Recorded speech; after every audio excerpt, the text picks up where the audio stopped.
अस्सलाम वालेकुम स्टूडेंट्स, आज हम लोगों ने पढ़ना है स्कैनफ फंक्शन सी लैंग्वेज में।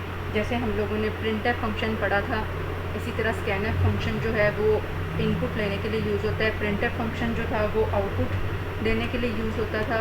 स्कैनफ फंक्शन जो है वो इनपुट लेने के लिए यूज़ होता है। यानी अगर प्रोग्राम के दौरान यूज़र से प्रोग्राम कोई इनपुट लेता है तो वो कहाँ पर कैसे ली जाएगी, वो स्कैनफ फंक्शन की मदद से ली जाएगी। तो वो जो इनपुट ली जाएगी यूज़र से वो किसी वेरिएबल के अंदर स्टोर की जाएगी। जैसे ये आपको सिंटेक्स नज़र आ रहा है, इसके अंदर स्कैनफ हमने लिखा,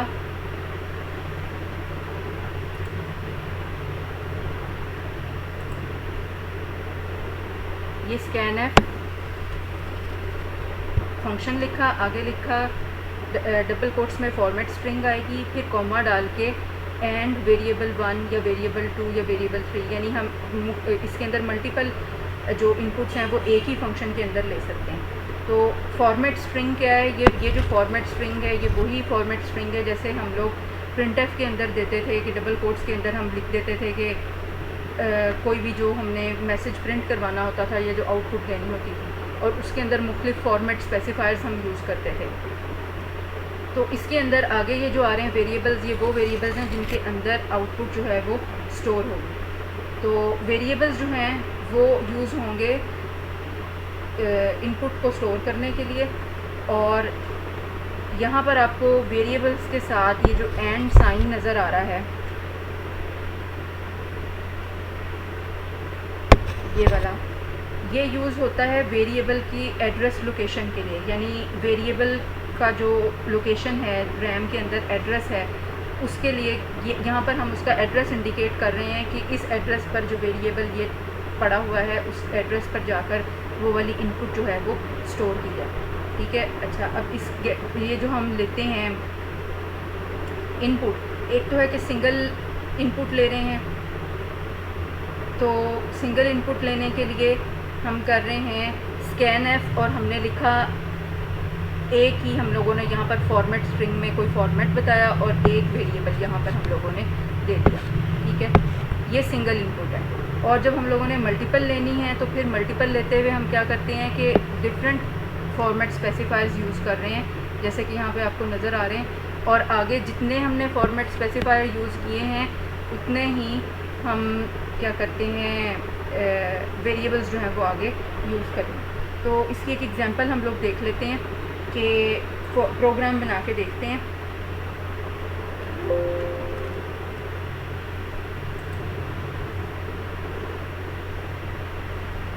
सी खोल लेते हैं हम लोग।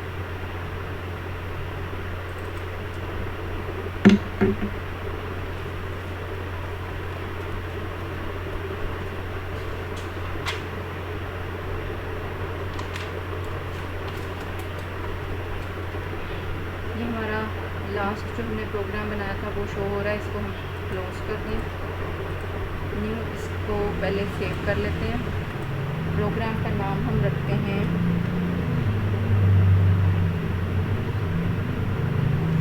Single input. ठीक है,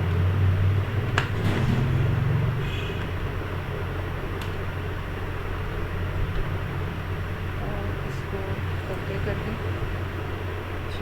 अब इसकी टाइप कर लेते हैं प्रोग्राम को। Number sign include standard IO dot h, number sign include console IO dot h, उसके बाद वॉइड मेन। अब हम इसमें एक वेरिएबल ले रहे हैं फ्लोट टाइप का। फ्लोट टाइप का एक वेरिएबल हमने लिया है के। इसके बाद हम लोगों ने एक डबल टाइप का, डबल जो है वो फ्लोट से बड़ा होता है, डबल टाइप का वेरिएबल ले लिया है एम। दो वेरिएबल डिक्लेयर हो गए हमारे। इसके बाद हम स्क्रीन क्लियर करते हैं, CLR SCR फंक्शन यूज़ कर रहे हैं ताकि हमारी प्रीवियस जो आउटपुट आई हुई थी वो क्लियर हो जाए स्क्रीन से। उसके बाद हम यूज़र को एक मैसेज दे रहे हैं प्रिंटफ की मदद से, यूज़र को स्क्रीन पे दिखाएंगे। मैसेज हम दे रहे हैं एंटर डिस्टेंस इन किलोमीटर्स। ठीक है जी। अब यूज़र जो है उसको हमने ये मैसेज दिया है कि वो कोई डिस्टेंस एंटर करे किसमें, किलोमीटर्स में, और उसको हमने अब इनपुट लेनी है यूज़र से। यानी यूज़र जो हमारी आउटपुट स्क्रीन आएगी, जब ये मैसेज आएगा तो वहाँ पर हम किलोमीटर्स में कोई डिस्टेंस एंटर करेंगे। ठीक है, वो जो एंटर हम करेंगे वो किस में स्टोर करना है, वो हमने स्कैनएफ फंक्शन की मदद से, स्कैनएफ फंक्शन की मदद से हम के यानी किलोमीटर्स के लिए हमने के वेरिएबल लिया हुआ है फ्लोट टाइप का, उसमें स्टोर करना है। तो अब क्योंकि ये फ्लोटिंग पॉइंट है, इसकी जो टाइप है फ्लोट है, तो हम यहाँ पर %f यूज़ करेंगे फॉर्मेट स्पेसिफाई, %f। ठीक है, और स्टोर हमने करवाना है के वेरिएबल में, तो हम पहले उसका डालेंगे एड्रेस ऑपरेटर एंड के, यानी के वेरिएबल का जो एड्रेस है वहाँ पर जाकर ये वैल्यू स्टोर हो गई। इसके बाद हम लोगों ने सेमीकोलन लगाया। अब इसको हमने क्या करना है कि ये जो हम लोगों ने इनपुट ली है किलोमीटर्स में,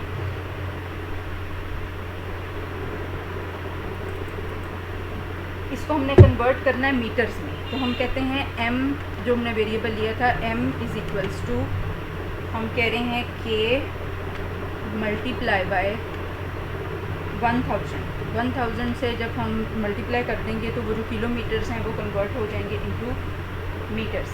ठीक है, अच्छा, उसके बाद अब ये जो आंसर आया है इसको हमने फिर प्रिंट करवाना है, यानी आउटपुट देनी है स्क्रीन पे। तो हम printf फंक्शन यूज़ करते हैं आउटपुट देने के लिए। हम कहते हैं printf \n इसलिए यूज़ कर रहे हैं ताकि जिस लाइन पर हम लोगों ने इनपुट दी थी उससे हम नीचे वाली लाइन पर आ जाएं। और हम कह रहे हैं कि %f किलोमीटर्स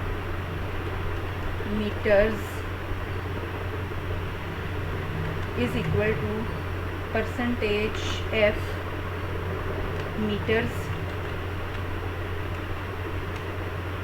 और कॉमा k फॉर किलोमीटर्स और m में हमारे मीटर्स थे। ये हम लोगों ने इसके ऊपर वेरिएबल्स मेंशन कर दिए कि पहले %f की जगह पर k की वैल्यू आ जाएगी और दूसरे %f की जगह पर m की वैल्यू आ जाएगी।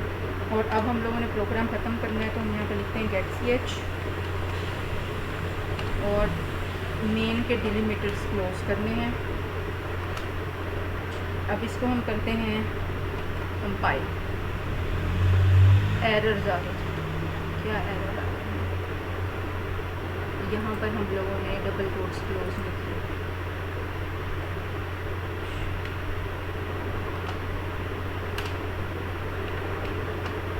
ये क्लोज हो गया, एक ये एरर था और दूसरा फंक्शन कॉल मिसिंग।